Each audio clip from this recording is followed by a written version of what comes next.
SC/ST act में परिवर्तन चाहती हूँ, बदलाव चाहती हूँ। ऐसी सोच वाले को फास्ट ट्रैक कोर्ट में। ओबीसी कौन है? पहचानो भाई, कौन हो तुम?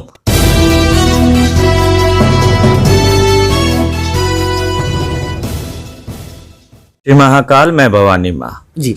मैं सबसे पहले मैं आपसे जानना चाह रहा हूं कि यह पहला मामला नहीं है, आपने क्या इस मामला को संज्ञान लिया है? सबसे पहले ये जानना चाहूंगा। देखिए, ये मेरे साथ, क्योंकि मैं खुद एक दलित हूं और इस दलितता के दर्द को मुझसे बड़ा कोई नहीं जानेगा। कहने को मैं किन्नर भी हूं।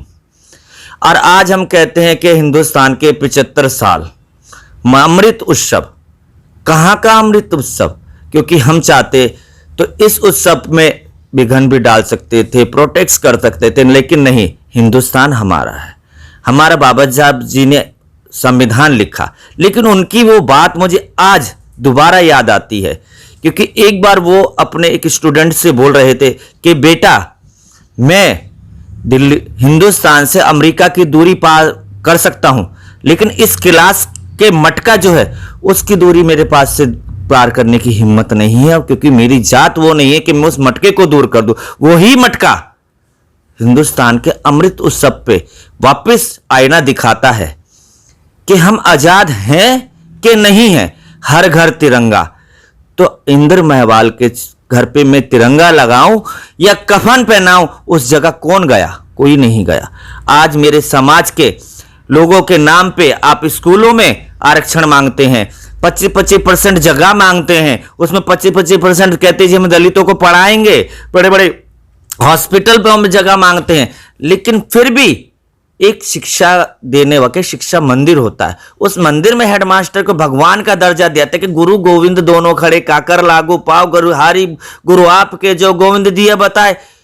इस लफ्ज को हम पहचानते हैं, कहते गुरु सबसे बड़ा होता है। वही गुरु उस स्कूल में मटके को छूने पर, पानी पीने पर उस बच्चे को मार देता है, तो बताइए कि उस स्कूल में पढ़ाया क्या जा रहा होगा, उस समाज में करा क्या जा रहा होगा? या तो आप सीधा लिख दीजिए भाई, इस स्कूल में, इस हॉस्पिटल में और इस देश में दलितों की कोई जगह नहीं है। तो फिर हम अपना देश चुनते हैं ना, कहीं फिर समाज चुनते अपना। और गलती मेरे समाज की है। मैं राजनीति नहीं करना चाहती, और राजनीति करेंगे क्यों? हम इतने मराठी में सबसे ज्यादा हैं, दलित का सबसे ज्यादा वोट बैंक है। और जब भी हम अपने आप को बदलते हैं, इस्लाम की तरफ जाते, तो इस्लाम कहता है हमको नापाक, क्योंकि मुसलमान बनता ही दलित है। ऊंची जात के, स्वर्ण जात के आज तक जल्दी से बनते नहीं है, और वो बन भी जाते हैं तो फिर वो दलितों पर अत्याचार करते हैं। तो मुसलमान हमें नापाक बोलता है, और हम वापस सनातन धर्म की तरफ से हिंदू होने का पेशकश रखते हैं, तो फिर हमें बोला जाता है अछूत। तो चलिए, हम हिंदू हैं, तो हिंदू हिंदू को क्यों मार रहा है? हिंदू हिंदू से छुआछूत क्यों कर रहा है? और आज मैं किसी राजनीति, किसी पार्टी को कोई ब्लेम नहीं देती।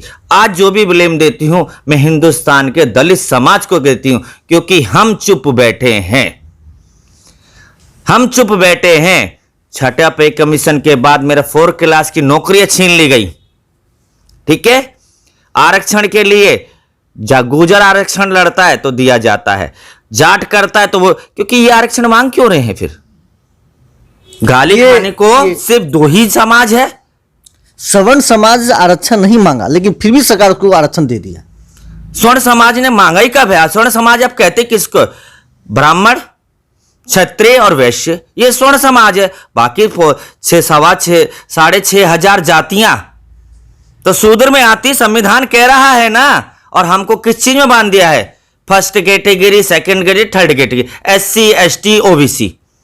पढ़ के देखो, करके देखो संविधान में क्या लिखा है। सिर्फ 3 समाज, 3 जात वाले हमें अछूत मानते, और फिर जो होते हैं OBC।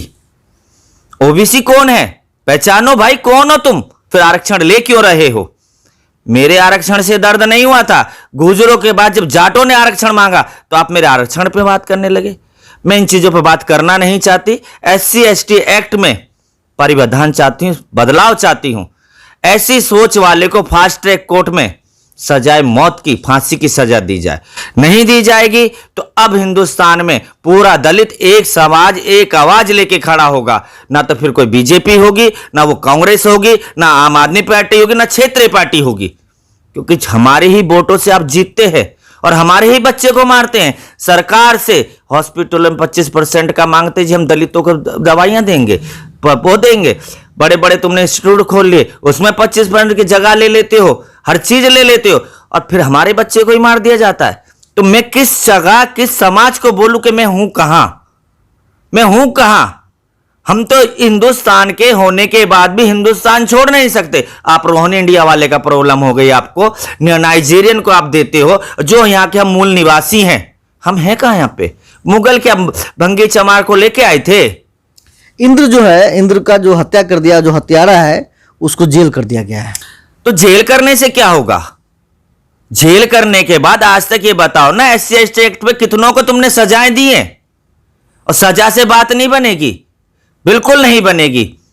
आप एक निर्भया कांड पे तो उसे भारत की बेटी बता देते हो, हाथरस में मेरी बेटी की जात भी खोल ली गई, मेरी बेटी का नाम भी खोला गया। दिल्ली कैंट में हुआ, उधर क्या हुआ?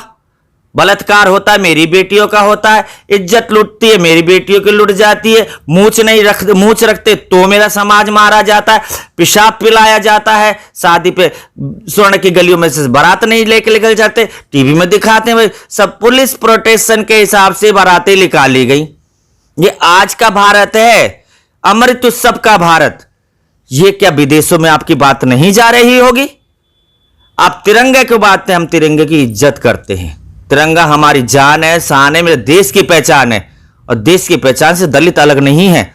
आपने कोविड के समय में बोला जी 1 करोड़ पैसा देंगे, मेरे प्राइवेट नौकरी करने वालों को कौन से 1 करोड़ रुपया मिला? नहीं मिला। यहां तक कि पीपी किट भी नहीं दी गई, लेकिन उन्हें प्राइवेट वालों ने 300 दिन पूरे 2 साल गए उनके घर में। तुमने कौन से जाके वैक्सीन बांट दी, कर दी? नहीं करी।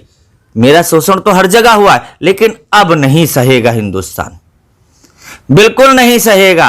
आज तो पहले अब देख लीजिए कि जब 4 क्लास की नौकरी बंद हुई तो धीरे धीरे सारी नौकरियां बंद होती जा रही है, सारा प्राइवेटाइजेशन। और अब काय को चिल्लाना? अभी तक न तो कोई हिंदू नेता इस पर बोला है, न ही कोई दलित नेता बोला है। आखिर क्यों नहीं बोला? क्योंकि मेरा समाज क्या है कि दरी बिछाना सीख गया है। मेरे समाज के नेताओं से मैं उम्मीद नहीं रखती, मैं अपने समाज के युवाओं से उम्मीद रखती हूं। जागो, जल्दी जागो। आज तो एक इंद्र नहीं, पता नहीं कितने इंद्र और मरने के लिए बैठे हैं, कितनी मनीषा और बलात्कार के लिए बैठी हैं, कितनी बेटियां। शिवपुरी में भी यही हुआ था, दोनों भाई बहनों को मार दिया था सिर्फ एक टॉयलेट करने के लिए। अरे हम जाए कहां? हिंदुस्तान हमारा है, हम हिंदुस्तान से जा कैसे सकते हैं? विद्रोह कहते ना, मंगल पांडे ऐसे ही नहीं बना था, उसको भी जगाने वाला एक दलित समाज का था, जमादार। जमादार ने अहंकार दिखाया था और ढूंढता और खोजता, कहते ना क्रांति की आग उसी के लगती जिसको क्रांति मिलती नहीं है। हिंदुस्तान में क्रांति दोबारा होगी, इसके लिए सबसे पहले भवानी मां खड़ी होगी। क्योंकि आपने का ये जो है ना, ये मेरे किन्नर समाज में भी है, ये किन्नर समाज में भी है। जो आज देखिए एक मटका, भवानी मां इतने दिनों से कहती कि छुआछूत उस समाज में भी होता है जिस समाज का कोई वजूद ही नहीं था हिंदुस्तान में। संविधान से अधिकार लिया, लड़े, तीसरा जेंडर लेके फिर वापस भवानी मां, यानी कि शबनम हाजी से फिर भवानी मां,